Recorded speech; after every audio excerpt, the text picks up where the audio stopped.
Today we're interviewing Tomer Rothschild, the Vice President of Sales for English First.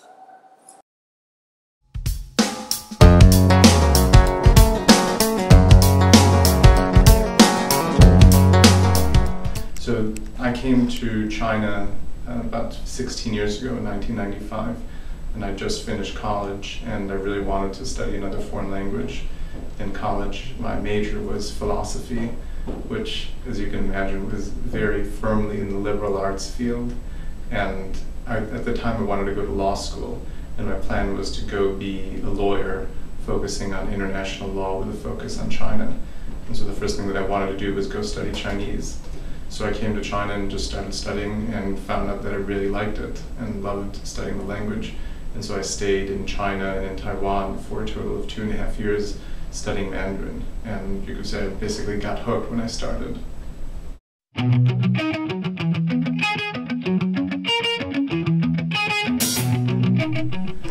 think that one of the advantages of working in Beijing is that the economy is growing so quickly, and so for young interns or for young professionals, there's an incredible amount of learning that can take place. It's almost, if you think about being on a treadmill, the pace of the economy is moving fast, so the treadmill is moving quickly, and that means you get to run faster, and that means you get to experience more.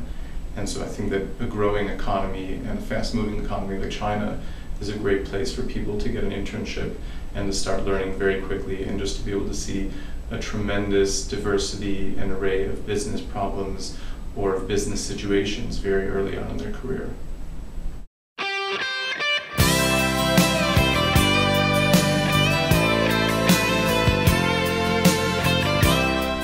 Well, this is an interesting question. If I could start my career over, what industry would I go into and why?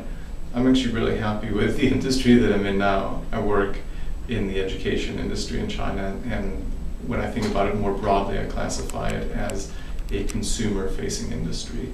So, there's many companies that face consumers versus being professional services firms versus being industrial companies or, investment banks.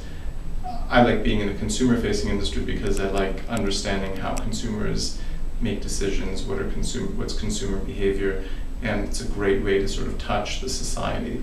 I think for anyone who's working here, one of the most fascinating things is to see how quickly the society changes.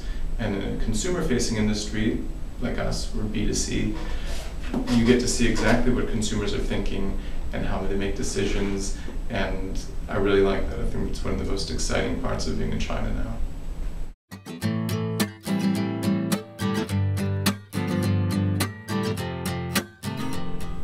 I've been in Beijing off and on since the summer of 2000, and so in some ways the most rewarding part is having a historical perspective and being able to see that there's been a tremendous sea change and a transformation in the city.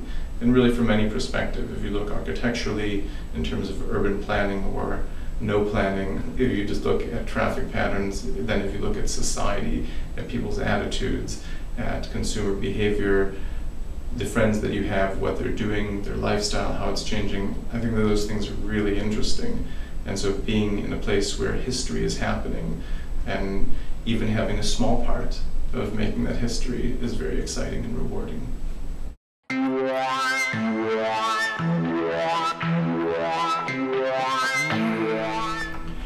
The most difficult part of living in Beijing, honestly, is being away from my family, my parents and my sisters and friends. Other than that, I think Beijing is like any other very large city. So if you're coming from New York or LA, then this will probably be very familiar to you. Traffic, there's a lot of pollution here, but I don't really think that that's very different from other large American cities.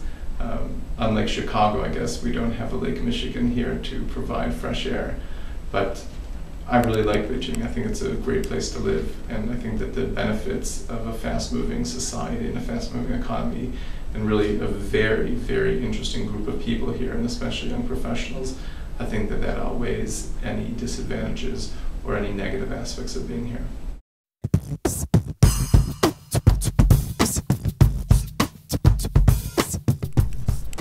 My advice for future NorCap interns, or for anyone who's really coming to China early on in their career, is to be open-minded and to realize that over the long arc of your career and your life in the next 50 years, no matter what happens, no matter how your career develops, China will play an important role on a world stage and in world affairs.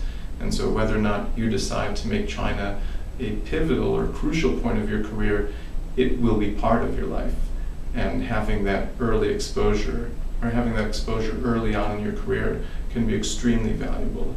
And I think it leaves an indelible imprint on the rest of your career, and something that you can always cherish and will always be valuable to you.